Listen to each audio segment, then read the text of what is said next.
human design it's actually a synthesis of ancient wisdom. So the Chinese I Ching, which is the Book of Changes, that actually today we now realize where the scientists are showing us that the I Ching maps back to the human codon, so to our biology. Then we've got the Hindu chakra system, the Kabbalah tree of life, and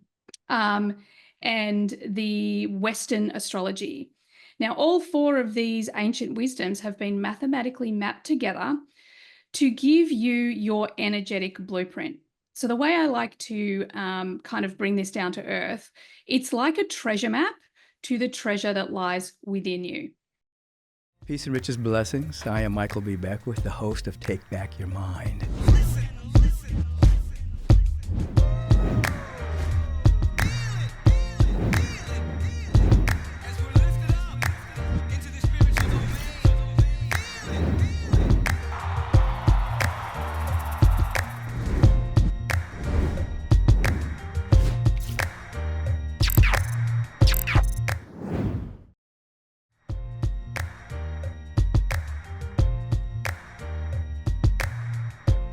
Peace and blessings, everyone, and welcome to Take Back Your Mind.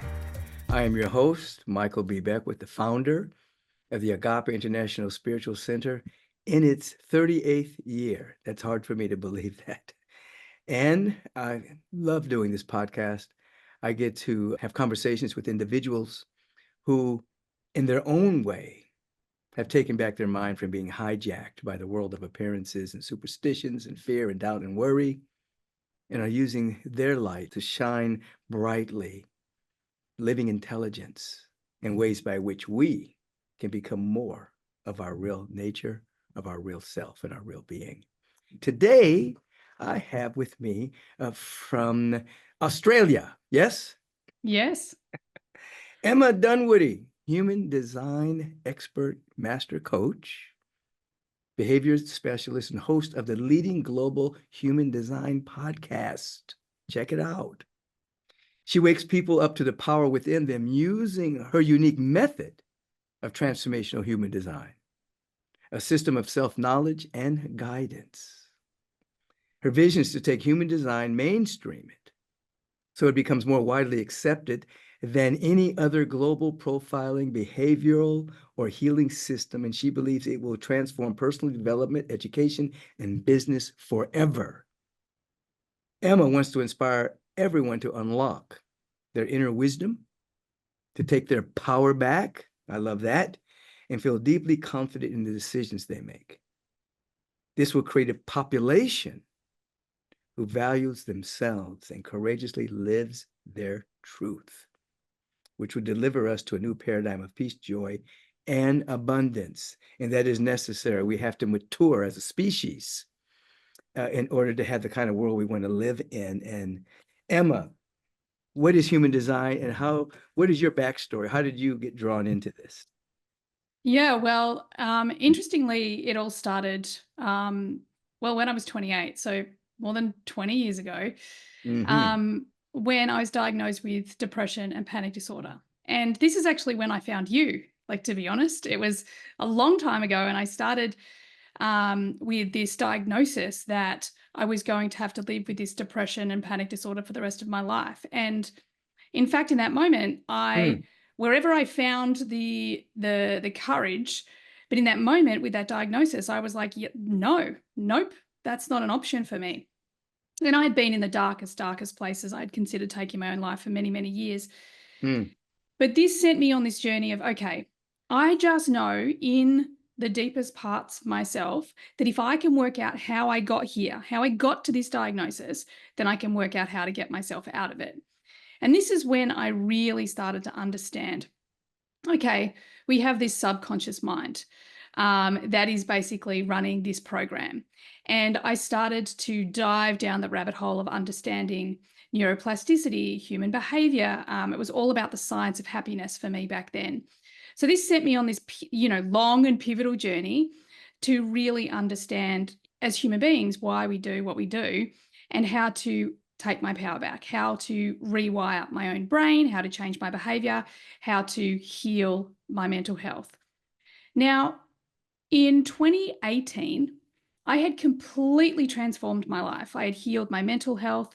I had left an advertising career. I had become a master coach. I'd started my own business. We'd moved from the country into Sydney. I'd had kids, like this whole, like completely transformed my life. But there was still this hole. There was still something missing. And the language Hmm. that I used was purpose. It felt like, well, I'm happy now. I feel like I'm actually driving the bus that is Emma. So many things had changed, but I still felt like something was missing. And that was when human design crossed my path. And when it did, I was initially resistant. I was a very spiritual or woo woo person behind closed doors, but I certainly hadn't outed myself in my very, very corporate business working with, C-suite executives and that sort of thing. However, I had made a promise to the universe that if you show me Hmm. exactly what it is that's going to help me fill this hole in, then I'll do it. No questions asked. And well, human design literally hit me in the face over about a 3-day period. And this is way before it was even popular. So no one even knew what it was.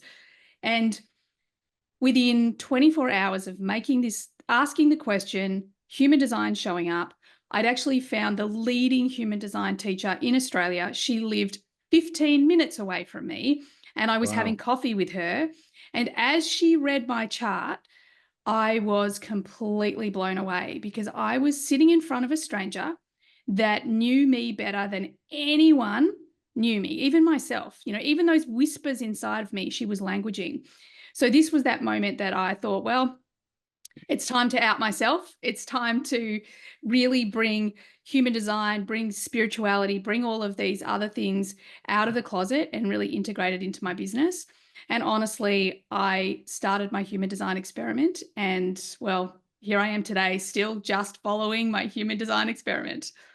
Wow. And you said at some point you bumped into me in terms of your maturation as well. Yeah, well, I feel like you were one of the first teachers that I came across. And it's like I was saying just before we hit record, like it's really surreal for me to be sitting here with you because I remember watching The Secret and going, I knew it. I freaking knew it. I knew that this is, and it really started this journey of following your work and listening to what you had to say and really being in this place of, hang on a second, I really do have sovereignty over this life that I'm creating. So, yeah, I'm just so incredibly grateful that I tripped over you and I've been following your work for so long. This is beautiful. I love it. It's a good reunion for the first time. Exactly. I love it.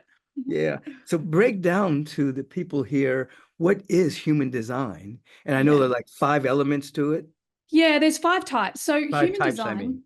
yeah, Mhm. that's cool. Human design it's actually a synthesis of ancient wisdom. So, the Chinese I Ching, which is the Book of Changes, that actually today we now realize where the scientists are showing us that the I Ching maps back to the human codon, so to our biology. Then we've got the Hindu chakra system, the Kabbalah tree of life, Hmm. um, and the Western astrology. Now, all 4 of these ancient wisdoms have been mathematically mapped together to give you your energetic blueprint. So, the way I like to kind of bring this down to earth, it's like a treasure map to the treasure that lies within you. And it's so, so specific. So if we think of something like astrology, it's very dependent on the person reading the astrology, like their knowledge or even the filters in which they create their reality. Whereas human design is a lot more specific. So it really gives us this clear pathway into our authenticity. Now, as you said, we start with these 5 types. And this is what I like to call like it's our jumping off space where we Hmm. understand our auric field Hmm. and how our energy is fundamentally created. Because, we live in this world that is very homogenized, that we are taught we're all the same and we have to act the same way. We all have the same capabilities. Now we know that that is completely untrue. We know that we are all, uniquely different. And this is where it starts with human design. So, do you want me to just go quickly through the 5 types? Yeah, please break it down for us. Thank you. Yeah. So we start with the manifestors. The manifestors are here to initiate people into action, to inspire people into action. These are people that they will tend to be, they're either your type of person or they're not, because they have this creative urge moving through them. They're the ones that are starting the fire, starting the new idea, starting the new trend, whatever it is. And they can be quite polarizing because either you want to go with that person or they're just not your person. Mm-hmm. And as a manifester, you have this very on-off energy. So when the creative flow is working through you, you might have all the energy in the world. I often think about a guy I used to work with in advertising. He'd come on to work on every pitch, new business pitch. He'd work around the clock. He'd work for like 2-3 weeks straight, do the pitch, and then he'd go on holiday for another 3 weeks. This is very manifestor energy, to just be all in. And then once the energy is not there, to rest, to play. Mm-hmm. Now, then we move to generators. So generators are actually split out into generators and manifesting generators. So manifesting generators, I'll come to in a minute, but everything I say about the generator is also true for the manifesting generator. So the generators are here. Once they are inspired into action, these are the people who are literally lit up. They've got all this energy to build what lights them up. So these are the people that walk around life and their gut, their sacral is always saying, I've got energy for this, or I don't have energy for this. And these are the people that once inspired into action and their sacral energy is engaged, they're the ones building the new paradigm. They're the ones like putting where the rubber hits the road, where you start to create something much bigger. Now, these people are very, very magnetic, but they're in response. So everything in their life is about, they might feel something on the inside, but as soon as it shows up in their external reality, that's when they know whether they have a yes for it or a no for it. So it's important to respond to life instead of this old story we've been told to go out and take massive action or whatever it is. Mm-hmm. Then we have a manifesting generator. So a manifesting generator is a hybrid of the manifestor and the generator. They still are here to be in response with life. So a manifestor, they initiate, they start things, but generators and manifesting generators, they're here to be in response. Now, where the manifesting generator is a little bit different is that they are non-linear beings, meaning that they kind of jump from one thing to the next thing to the next thing, and then they will often bring a version of all of those things together to create something very new. Now, these people are here to demonstrate human potential. They often feel like they're too much because they're either very passionate or they can do a lot of things at once, or they kind of jump all over the place. Maybe they're very emotional. But the thing is, they do have a tendency to feel like, wow, I'm too much, because when they walk into a room, people know they've just walked into a room. Then we have projectors. So projectors are our guides, okay? So we've got the manifestors, they're initiating. Then we've got the generators and manifesting generators that are building the new world. Then the projectors, they're the ones that they're here to say, okay, I see what you're doing, but I think you can do it better. So let's look at the efficiencies. How can you do more of this, less of that? And they will be people that tend to carry a lot of wisdom. However, this wisdom needs to be invited in. They're here to be seen and to be recognized, but unfortunately in school, most projectors have been told to put their hand down or give someone else a go or whatever it is. So they've never learned to get resourceful attention for their wisdom. And that means to be invited in to share their wisdom.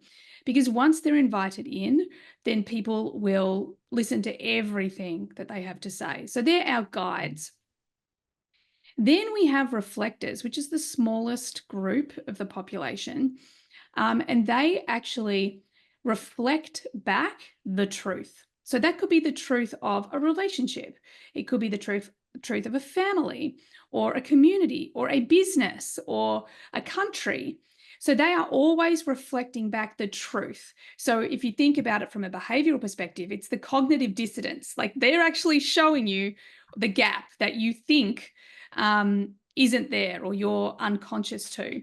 So these people, if you have a reflector in your life, then you want to get super curious about that human, because you're most likely seeing yourself, not who they really are. So you want to really take time to get to know these people. And that's the 5 types. What are you? I'm a manifesting generator, and I I'm a, definitely fall into I feel like sometimes I can feel like I'm too much for people. I looked at mine right before I got on here. I'm a generator, it says. Yes. Yes.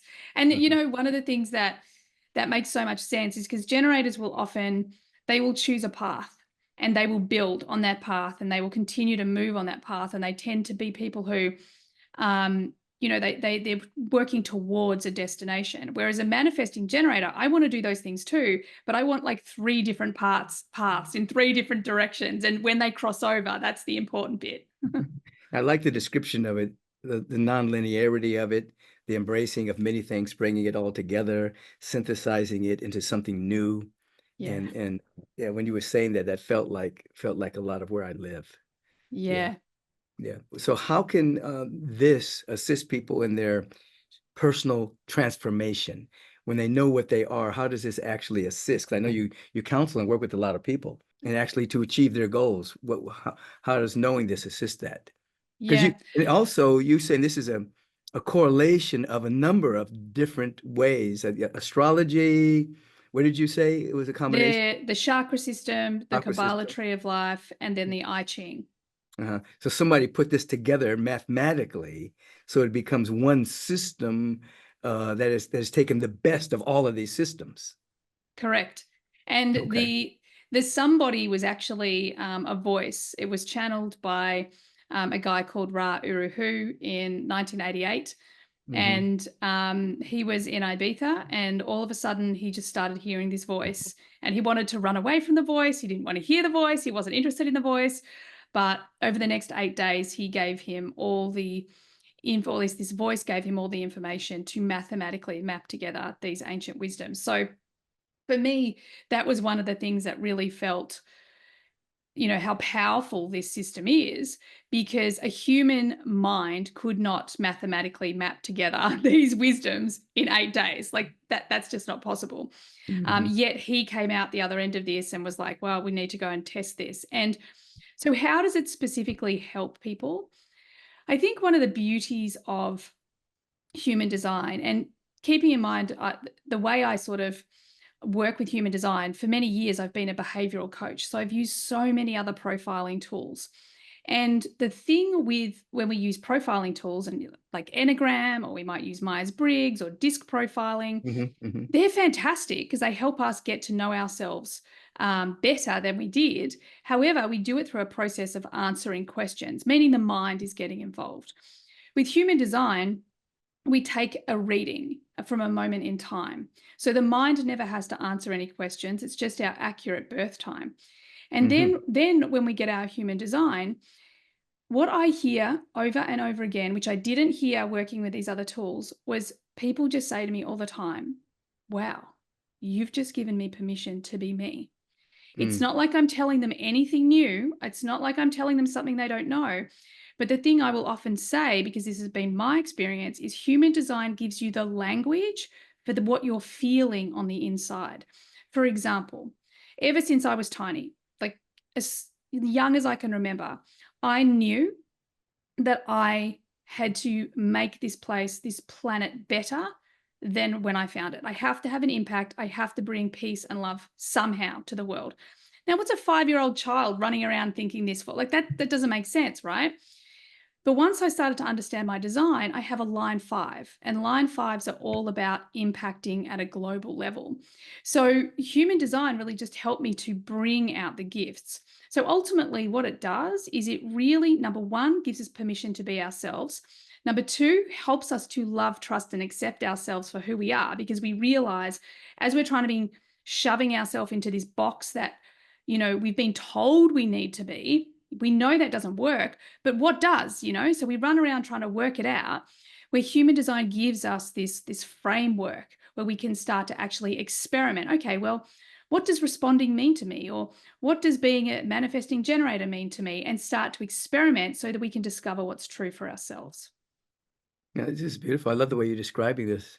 So, but everyone is unique. There's over, I think it's 2 billion expressions of the human design chart. So it's very, very rare. So twins are like the exception. that you will ever have the same chart to somebody else. It's very rare. But they're born a couple of moments apart, so theirs would be a slightly different, right? Yeah, yeah. Even in the so with there's some very, very small minute readings in the design that are things like, we call it the PHS and environment. So there's certain specific areas where that could differ for twins. But yeah, the design itself is incredibly unique. And Ra called it the science of differentiation. So it really is a very, very unique map of each individual. And the way you do it, yours is a unique way of reading people. You have a unique design. Let's Yeah. break that down for us. What's the difference Yeah. between you and the general? Yeah, so I love this question because, again, it just really plays to my human design. I mean, again, I'm a manifesting generator, so I take the parts of things that speak to me and I create something new.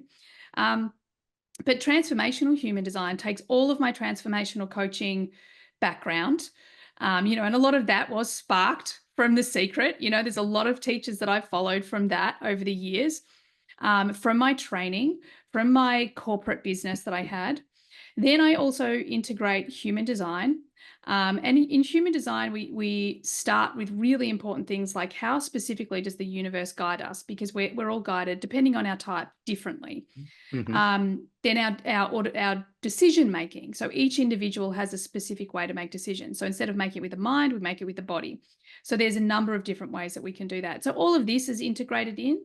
And then I also include the gene keys, the incredible work by Richard Rudd. That is really, I actually heard Richard talking to Kim, my mentor, one day on a podcast, and they were talking about how human design and the gene keys work together. And human design is kind of like the skeleton, the masculine, the foundational pieces, the structure. And then the gene keys is everything that kind of brings it to life. It's the muscle, it's the skin, it's the movement, it's all of the things on top of that. So I integrate the gene keys as well, because as a behavioral coach, we have to go from somewhere to somewhere. We're always growing and evolving as a human, right? So with the gene keys integrated, they actually look at each gene key from the shadow to the gift to the Siddhic state. So it gives us the journey of all these unique themes that we have expressing in different ways in our chart. So we're all unique, and everyone has their unique design that's the same forever, as long as they have a human incarnation. Yes. And so within this thing that doesn't change, change happens. Yes. Unfoldment happens, transformation happens. Yeah, okay. Yes. I'm following this. And I Yeah. like the gene keys. I like that. Oh, it's so good, right? Like Richard Yeah. Rudd is He's amazing. He called really is. me and wants us to do something together. I Yeah. have to get back to him. I would imagine, I mean, obviously I don't know either of you personally, but I would imagine the two of you would be lost in conversation for hours. You both Yeah. seem very similar natured. Yeah, I picked up the book and I started reading and I said, "Oh, I know this." He's Yes, exactly. he's put it down so powerfully and so wonderfully. Yeah. So Yeah. so an individual comes to see you, you're a behavioral coach. You get their information, where they were born, the time, et cetera, et cetera, et cetera. And then how do you work with them to they have a specific goal that they want to do in Mhm. life. How do you Yep. work with them from there? Run us through a typical session.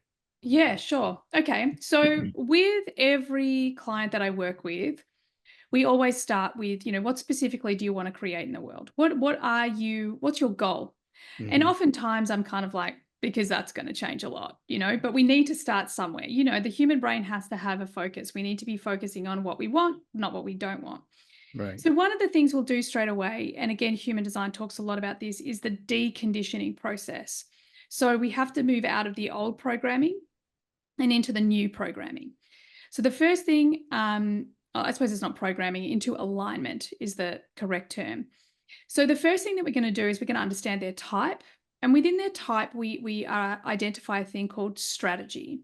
So our strategy is it's like the breadcrumbs that the universe leaves for us. It's how the universe moves us. So if you're a manifester, it's all about this creative urge and this initiation. If you're a generator, then it's all about being in response. So learning to respond to life instead of initiating. If you're a manifesting generator, it's about informing and responding. Manifestors and manifesting generators, they must inform. So it's all about just declaring the direction of your energy. It's not asking permission, but it's just learning to vocalize, because they have this energy that comes through manifestation through the throat. Then we have projectors. They're all about waiting for the invitation. So learning to identify these invitations. And then reflectors is all about how people, places, and opportunities make them feel. So we just start with a really simple place. Like, okay, well, what does that mean for me? Because I have to start making decisions with the body. So that's next. We move into authority instead of the mind. So I have to move through life using my strategy instead of using my mind. So with authority, we have our own internal system to lead us to the correct decision. So the biggest authorities, the most popular, is an emotional authority, that's what I am. Meaning that even though I have very fast energy as a manifesting generator, I make decisions over time. My best decisions are made over time. So I sleep on things when I'm making big decisions. Maybe you're a sacral authority, which means that you actually have to learn to trust that in the moment, yes, I have energy for this. No, I don't. And stopping the mind overriding. And then there's splenic authority, which is all about the knowing in the moment. And then we have some others as well. Now, once we start to understand our type, and there's some key parts of that as well to play around with, strategy and authority, then we start to run our experiment. And the experiment looks like, well, if I listen to these things, does life improve? Do I get to where I want to go faster with more ease and grace and less resistance? And look, honestly, if you listen to those things, if you experiment with those things, the simple answer is yes. Now, over time, human design is super complicated, lots of levels, lots of bits and pieces.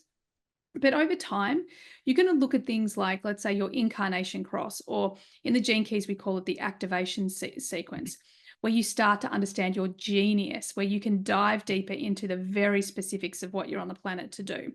For example, with me, it's all about building community, about strategizing, about building skills. I'm really focusing on the big goal. So I really start to dive into the specifics of my chart. Now, we can go even deeper by using the gene keys, or by looking at, let's say, there's a pathway that between the nodes that actually talks about a big transformation. So we can see our growth journey. So there's so many places in the chart that we can really get into and start experimenting with, even the way we, attract other relationships, or our core talent. Like, these are parts of the gene keys. So we can really dive in and get to deep specifics of who we really are.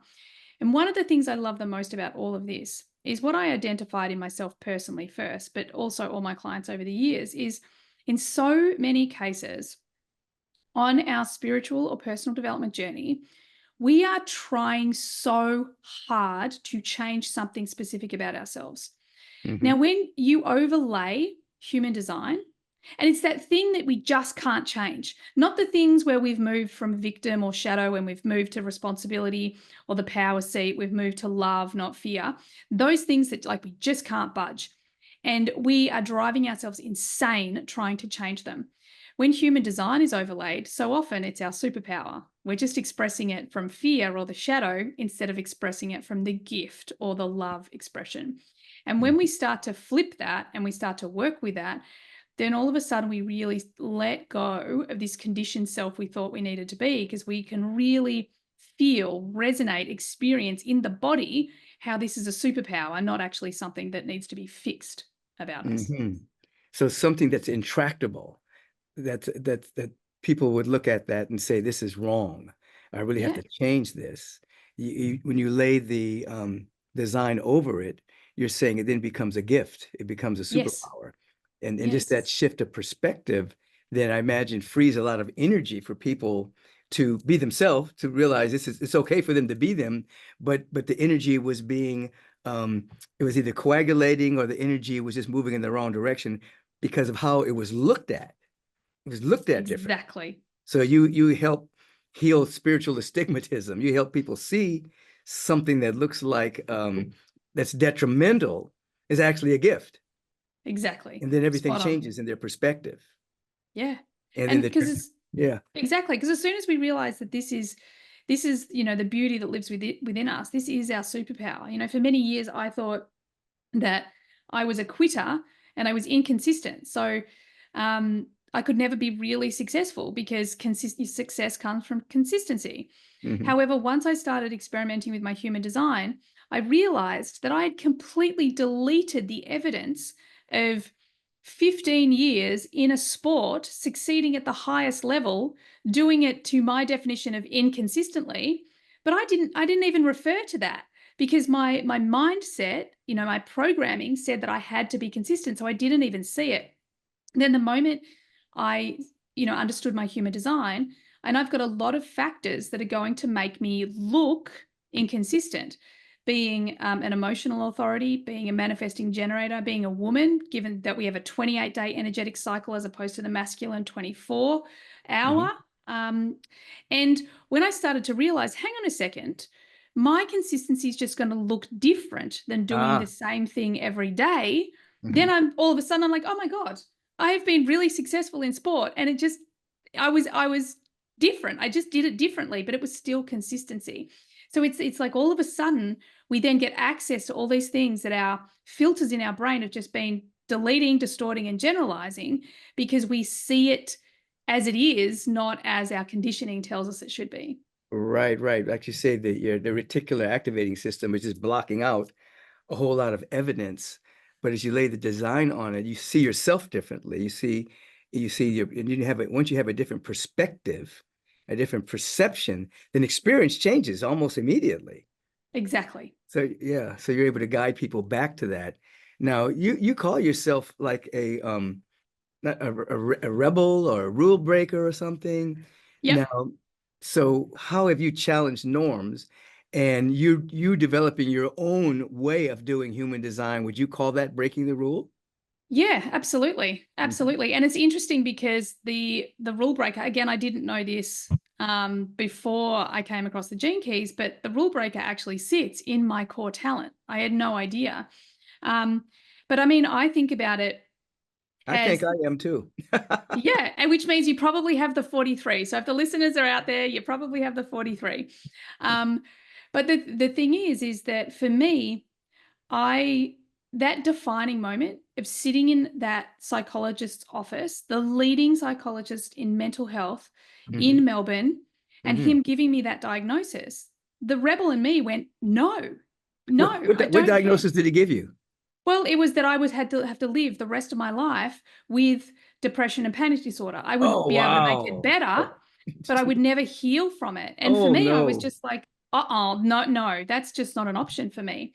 So the rebel and the rule How breaker, long ago was that? Do they still say well, things like that? no, I don't think they still say it. That was a long time ago. That's the old psychology. Exactly. That was 20 years ago. Mhm. But I think that this is where the rebel really came from. For me, it's that where I'm rebellious and where I want every human to be rebellious is that I just want to take my power back. I'm so done with being told, what to think and who to be and all of these things. And that's where my Right, rebel is. And that's why I love human design, is because I'm like, I can just stick a middle finger up to everybody else because I'm like, well, right, here's my blueprint.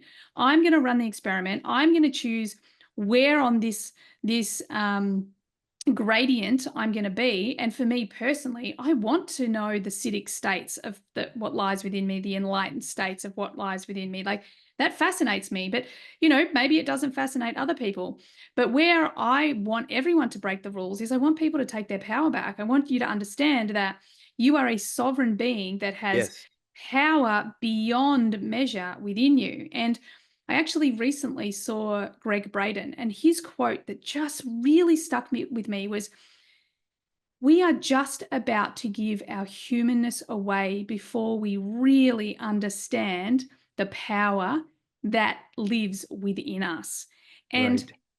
that's me. Like I'm like, right, well, we need to get on learning how to drive these humans. We need to really take our power back and understand the greatness that lives within us and connect to it. And for me, I really believe that human design and transformational human design, because it helps you get all the conditioning out of the way too quickly, um, is such a powerful way of doing that. Yeah, yeah. Greg Brayton and I and Bruce Lipton and Anita Morjani, we just did something together in Toronto. I You wish I know, was there. yeah, the four of us. It was actually a couple other people as well. an individual who's an expert on Emanuel Swedenborg, and another Wow. individual. It was very, very powerful. But it is true. It's like within us, unless we outsource it, every power is already within us. It's like there's nothing more powerful than all of the gifts we have. Everything that we've created outside of ourselves is actually a prosthetic of what's within us. And so we have people, we have a race, not everybody, but a lot of people who the technology is outstripping their consciousness because they're not working on themselves. They're not coming to understand they have the same power. The brain has the same power. It's more powerful than the computer. Yeah. And your intuition and your direct knowing is just more, it's more acute than anything that you can actually make. Exactly. Yeah. So this is what you're talking about. Yeah. And I just feel like we're at this point where we need to get this and we need to get it fast. And I feel like human design really helps us do exactly that because, you know, what it teaches us straight off the bat is how to become our own authority. We call it inner authority, where we no longer outsource our decisions outside of ourselves. We actually learn how our biofeedback, our intuition is specifically designed to guide us. And once you get the hang of your authority, I mean, the things that I've said yes to and, you know, just quietly thought, oh my God, I'm going to be sick. Like, okay, I'm going to go do this thing because my body's telling me it's the right thing. And of course it was the right thing. Or the things that I've said no to, thinking, well, that looks like the obvious road, but okay, my body's saying no. And of course it was a no. So And when then you say your body told you, what are you talking about? How are you helping people feel that? yeah, this is so one of the big things for me is really, there's a lot of people teaching human design, but they're not integrating it. So it's all well and good to get this knowledge. But one of my great skills, and again, it's in my human design, I'm a line 3 in my profile. It's all about experience. So I'm really good at knowing what doesn't work because I fall down, I get back up. I fall down, I get back up. I'm the ultimate experimenter. And a lot of my work is about actually integrating it. So not just learning it in your head, but actually running the experiment. And the way that I teach people is really getting them to understand their authority. And from a place of running, I actually have an experimental model. So I run people through the experimental model so that they This is go in their ahead. mind, So this is in their body. So in they their will get to body. know. So let's say they will learn, maybe, maybe they will learn that they're an emotional authority like I am. So what that means is that they have to find emotional clarity before they make decisions. So how that feels in the body is an emotional being is always in this, what we call a mechanical wave. Now, when I'm in an emotional low in the past, I'd be like, wow, I need to change that because I know that what I think is creating my feelings and my emotions. Da, da, da. But once human design came along, I was like, hang on a second, this is a bit different for me because I'm an emotional being. So I just need to create a different meaning when I'm in an emotional low, than trying to fix what I perceive is a conditioned part of me. Now, what I've learned to do, and Yeah, all, go ahead. go ahead. No, you go ahead. Well, give me an example of that. When you're in an Yeah. emotional low, Yeah. you Well, have to. when I'm in emotional low, the old me, and Mhm. it's funny, I was just talking to a girlfriend about this the other day. Actually, I was talking to my son about this because his girlfriend is an emotional as well. And what I used to think is when I'm in emotional low, the thoughts I was thinking or the experiences I was having, or maybe the things that weren't working out, like I need to fix them or deal with them or change them. But what I've discovered running my experiment is that when an emotional being is in their low or even their high, they're seeing it through this filter, okay, through another filter. And that filter is blurring the truth, okay? So if we allow ourselves just to be, so now when I'm in emotional low, I'm going to go and make myself a cup of tea. I'm going to sit down. I'm probably going to watch something on Gaia TV or something on YouTube. I'm going to do something that's fun. Maybe I'm going to go to the beach and I'm not going to listen to the thoughts in my head. I actually said to a girlfriend, remember, you're in your emotional low. It's ridiculous. Just pay no attention. And then my decision is made maybe the next day where I'm like, oh, yeah, like in my body, I feel it almost click in like, oh, it's obviously a yes or a no, but there's not an emotional high or low to it. It's Right, just, it feels clear. So right.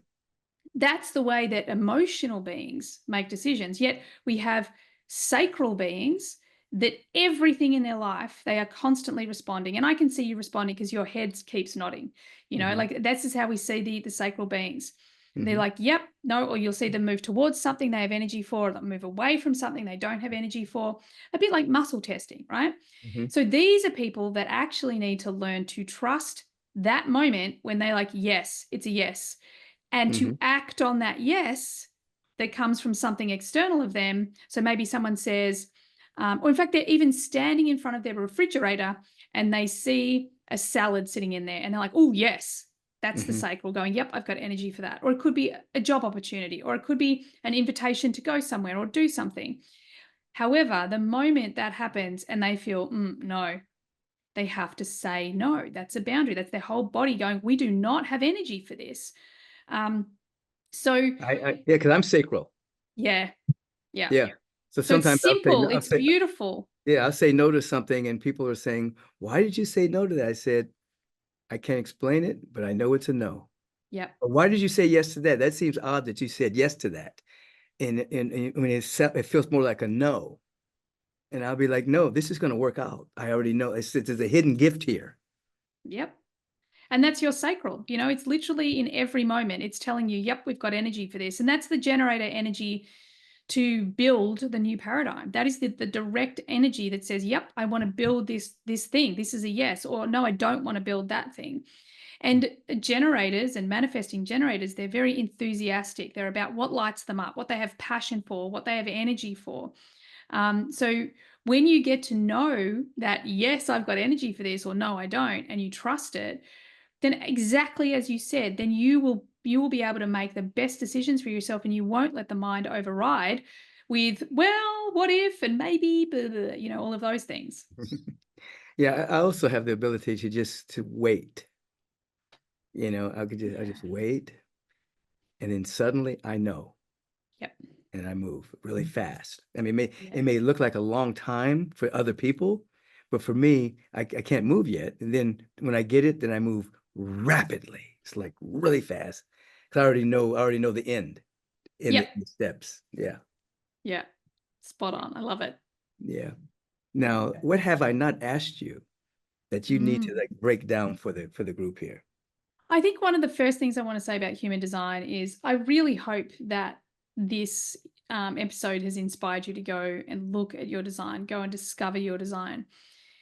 However, I want you to do it with one caveat, and that is that I don't want you to jump from one dogma into another dogma. There is a lot of people out there that are going to tell you who you are by definition of your design, and no one can tell you who you are.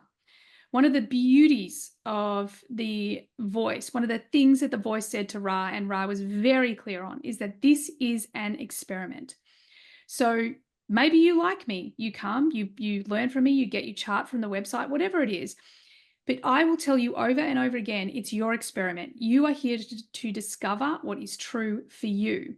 And the deeper you go in your chart, the more you are going to find the incredible treasure that lies within you.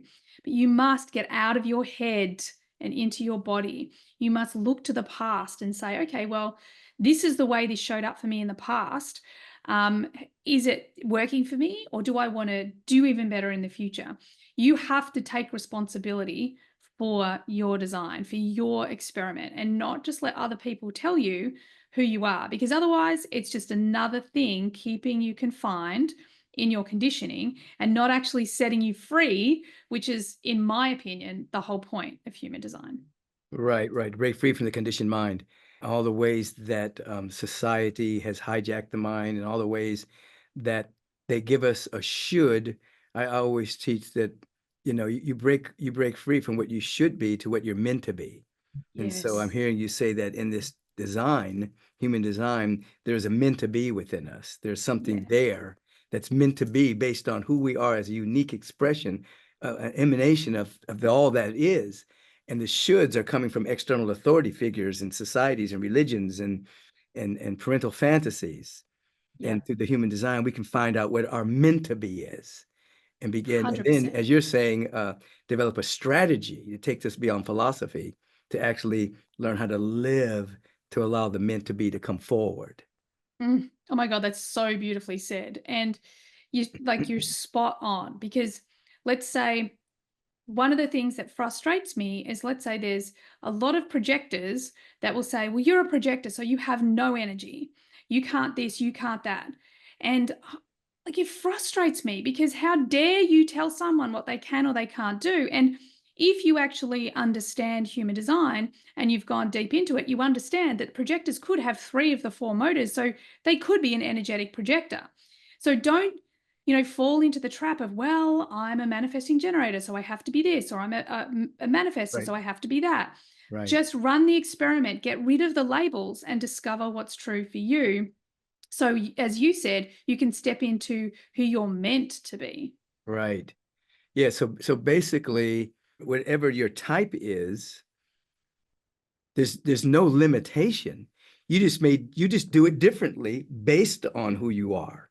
Yeah, So it's not like you can't do something because you're a reflector or exactly. whatever. It's just that, but you'll do it differently. You're unique. You'll find your superpower and your giftedness and activate it. And you can do everything. You're unlimited, illimitable being. You're not blocking anything. But it's Exactly. just, yeah, I understand that.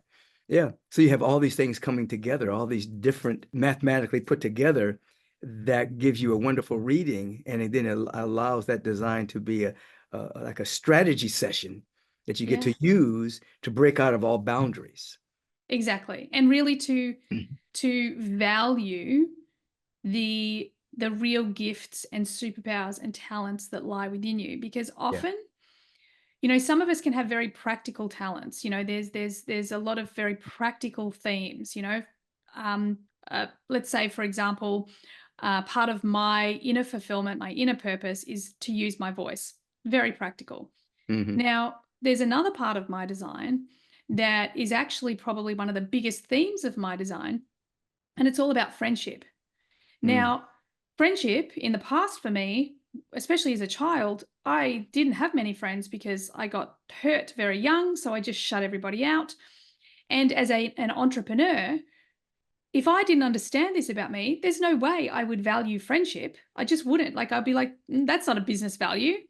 Whereas what I've come to understand is that within this theme of friendship also sits community, and one of the things that is incredibly powerful in my business is the communities that I create. I mean, I run retreats and high level masterminds, and every business strategist or coach will tell you, oh, you must interview. You must interview everyone and curate the group. I did it once, it was a complete disaster. Every other time I've done it, I literally leave it up to the universe. We just open Hmm. it, we trust. And Hmm. because my primary energy is all about building the perfect community, well, of course, we've now done it, between retreats and masterminds, probably 15, 16, 17 times. And every time this community, they become lifelong friends, not only with each other, but also with me. And some of them, become part of my team. So Hmm. you start to trust these things about yourself that perhaps you wouldn't have valued in the same context, um, because you just didn't realize that it was such an important way in which you're meant to, I don't know, do business, be in relationship, whatever that thing is. Powerful. This is beautiful. So you talked about your emotional low. The name of this program, this podcast, is Take Back Your Mind. When your mind gets hijacked by the world, what do you do? What's the first thing you do? Well, How do you honestly, claim your sovereignty back? I get in my body. That's the Hmm. number one thing that I do. And that could be anything from going for a swim in the ocean, a very active person. And as a generator or a manifesting generator, if we feel stuck in any way, we want to get back into our physical body. We want to get that sacral motor moving again. So really claiming back my mind is about getting back into my body. And it doesn't have to be active. It can also be still. But as an emotional being, one of the things I've really learnt to claim my mind back and really understand the concept that I am not my thoughts. I am the thinker of my thoughts. And when I'm in an emotional low, and perhaps my choice to choose a different thought or to, recalibrate my focus maybe feels challenging, is I've just learnt to be the witness, just let it be. Just let it be. Don't believe a word it says. Just let it be and witness it. And then, because I know this too shall pass, especially as an emotional being. I'll wake up the next day and I will feel different and those voices will be gone. So, yeah. Absolutely. No, you're speaking my language. That's exactly what we have the capacity to not allow runaway thoughts to run away with us. We can actually just watch them, laugh at them, not resist, not amplify. And that's the state to cosmic consciousness. When you actually can actually be aware of the content floating through, and you become aware that you are the awareness itself. You're free Yeah. and liberated, and then it's the next level is unitive consciousness. You become one with everything. So yeah, Yeah. you're right on it, Emma. Oh, well, thank you. I've been working at it for many years, and the one thing I'm very there's so many things I'm grateful for, but I'm very grateful for the journey I've had on understanding my mind and Yeah. learning how to work with it and being at this place where I can be the witness. And you know I've had a number of challenging things happen in my life. And one of the things that I hear from my friends, because obviously we have the perception of who we are, we don't know who Mhm. anyone else is. And the feedback I often get is like, wow, you move through these things so quickly. And I think it actually comes back to exactly what you just said, is Yeah, that I can witness what's going on. I can witness the trauma or I can witness the patterns, but that's not who I am. That's not me. That's just an old thing, and I've got to let it run through, or maybe I need to have the tears or maybe whatever to process the trauma, but it's not real. I get to choose. And I think that it's just been fundamental for, the 20 years of studying and listening to your work and doing the courses and all these other incredible teachers. Really mastering your mind is such a great gift. absolutely, absolutely. I often say that we obtain thoughts in consciousness. We obtain either thoughts from the sea of mental garbage, all the thought forms that are emanating from people who are living in separation, or we obtain thoughts from directly from divine mind, which is inspiration. So we're not really thinking those thoughts, but we're obtaining them from divine mind or mental garbage. And when you can observe and witness, you then your choice ability increases. You can actually choose to be more available to the inspired thoughts of the Yes. one. Yes. So true. So Yeah, true. I it's love that. beautiful, beautiful. And well, this has been delightful. It's good to meet you in the flesh, even Yeah, though you we're using too. this technology called Zoom. How can people get in touch with you? How can they follow up on your work? Yeah, sure. So thank you. Well, they can find me at emmadunwoody.com and you can go and get your free chart right there. And we will send you, depending on what your type is and what your authority is, we'll send you to the correct podcast episodes to support you. Um, you can find the podcast, it's the Human Design Podcast on anywhere that you listen to podcasts. And yeah, you can come and check me out on Instagram as well. I'm the Human Design Coach. Outstanding. And they're going to need to know the date and the time of their birth. Yes? Yes, we do need an accurate date and time for your birth. There are so many ways that you can find that. If you go over to my Instagram, we give you all the options of how you can find that. Oh, fantastic. This is good. Okay. Thank you so much for being with me. Thank you for elucidating all these people. I know about the human design, not as much as you, but you made me pique my interest back up. Before I got on with you, went back to my chart and started reading it and started getting. I said, "Oh yeah, I remember this. This is beautiful."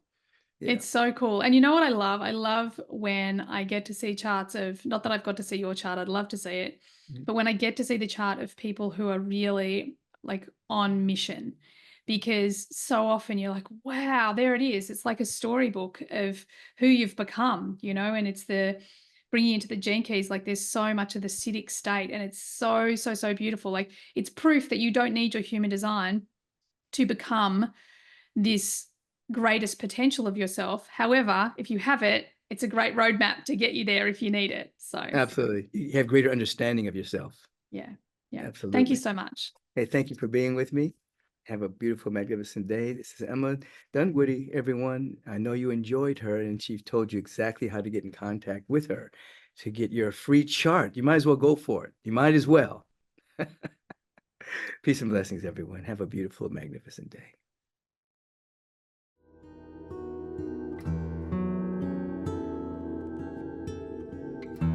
Peace and blessings. As you know already, on my Take Back Your Mind podcast, what's fundamental is the art and the science of meditation, paying undistractable attention to reality. As we begin to practice, we move from being merely philosophers to actually practitioners of the absolute truth of our being. And this is what I'm always encouraging. Absolutely learn how to spiritualize your intellect rather than intellectualize the spirit. Spiritualize the intellect with the right study, right conversations, high vibe people, and so that it's the stimulation, that the higher thought from the infinite presence is coming through you, and you're able to interpret it as inspiration, etc. And meditation is a way by which you ground yourself into reality. What do I mean by that? The world as it appears to be is just that. It's called an appearance world. It's the appearance of thought forms that have condensed themselves into a human experience and collective believing and all manner of emotional contagion and things of that particular nature. But there's something else. When you meditate, you're putting yourself in a position to peek under the curtain of time and to see that which is eternal. Don't you want that? When eternal breaks into time, your whole life changes. Healings happen. Revelations occur. You can't get that in time. You get that in the eternal and you bring it into time. That's what meditation is about. At least a little bit. Put a smile on your face as I'm doing right now. Turn within. That is, put your attention inward. Bring your attention away from the world of appearances. Feet on the ground unless you're in lotus.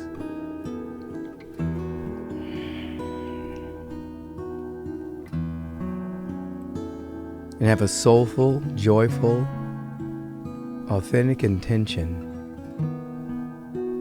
to wake up to your glorious nature. Say to yourself, I am sitting here to wake up to my glorious nature. Let that be your intention for these few moments. And become aware of your intention, what you said and how you feel.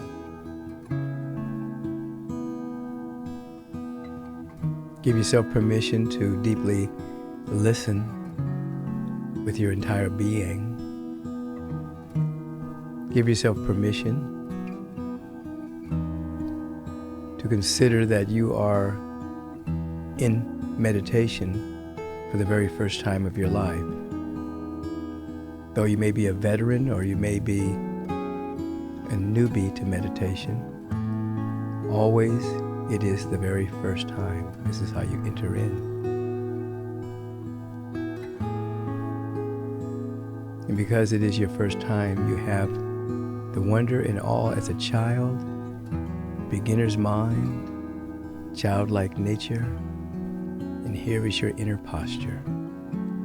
Beginner's mind, first time, deep listening with your entire being, intention to wake up.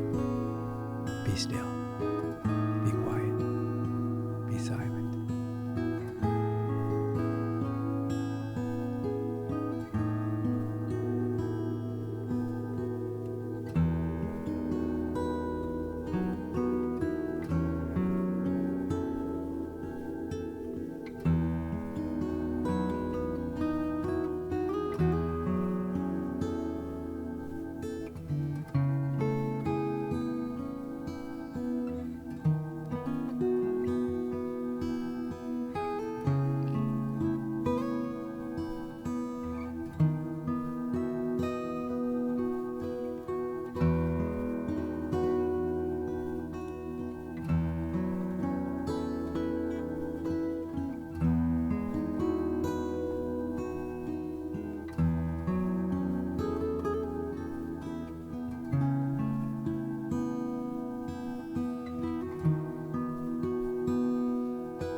There's drifting in the mind, inner conversations, futurizing.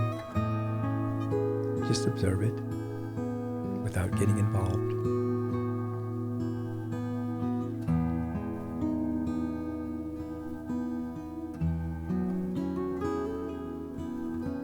This adventure is providing the context for spiritual insight for you to become more you.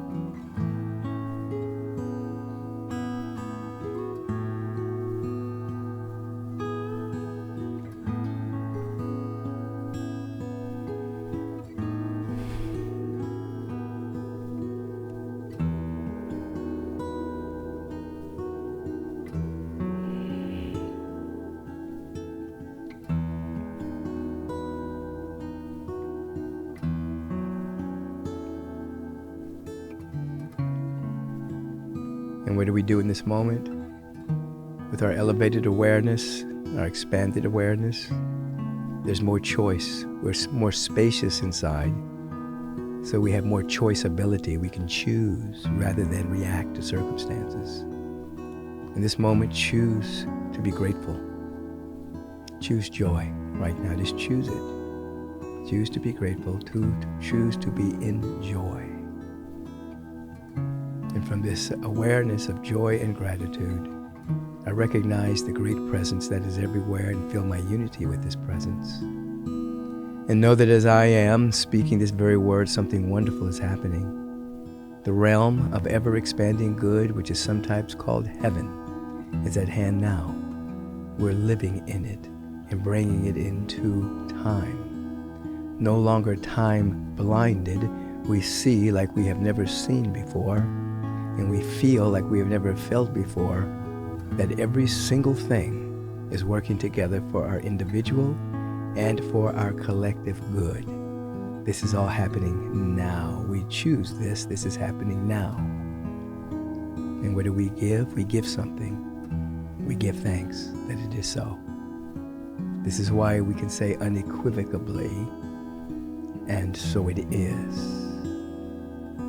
Amen. Ashe.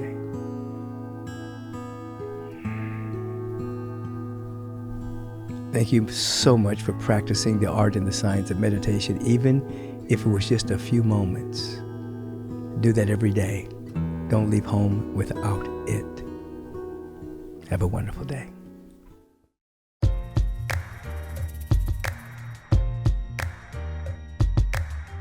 Peace and blessings. I truly hope that you are enjoying Take Back Your Mind podcast.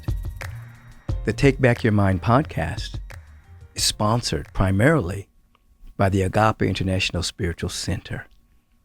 In other words, everything that you see in terms of the staff that puts this together, the editing, the equipment, all of this is sponsored by our Agape International Spiritual Center. So if you are enjoying the podcast, I'm inviting you to support the sponsor. Support Agape. Simply go to agapelive.com and make a donation. And say in the donation that you are supporting the podcast. It allows us to keep broadcasting.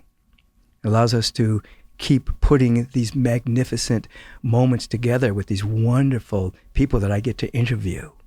We keep having the possibility of updating the equipment that's necessary and providing the wonderful content that many of you are writing in and saying, I really love the podcast. Support the podcast. Support the sponsor. Agape International Spiritual Center. agapelive.com. You can also text to donate. You can text the word give to 424-321-6243 and put podcast so that we know that you're really supporting this wonderful podcast. Our secondary sponsor is Adaptozen, Adaptozen. This is my superfood greens. It's nutritionally dense because I teach spirit, mind, and body. We want our body temples to be healthy. So one of the products is my superfood greens. You can go to NutraRise.com. Those 3 little lines you see, you hit those 3 little lines and you'll see Adaptogen. There's 2 products, my superfood greens and a product called Elevate, which are organic mushrooms for your health. You can put both in your smoothies so that you have main ingredients for the health of your body temple. These are our sponsors. Primary sponsor, Agape International Spiritual Center. Secondary sponsor, Adaptogen. I want you to be healthy. I want you to be wise. Circulate and share. Peace and blessings. Your time is very valuable, so I want to thank you for lending us your ear and participating in taking back your mind. If you want to submit a question for the question of the week, please submit it to podcast@michaelbeckwith.com. If you've enjoyed what you've heard today, please submit a review and let us know your thoughts. Stay on top of current episodes by subscribing to the podcast so that you'll receive alerts and not miss one single episode. And feel free to share this podcast with all of your friends and family. And until we meet again, take back your mind and you will take back your life. Peace and blessings.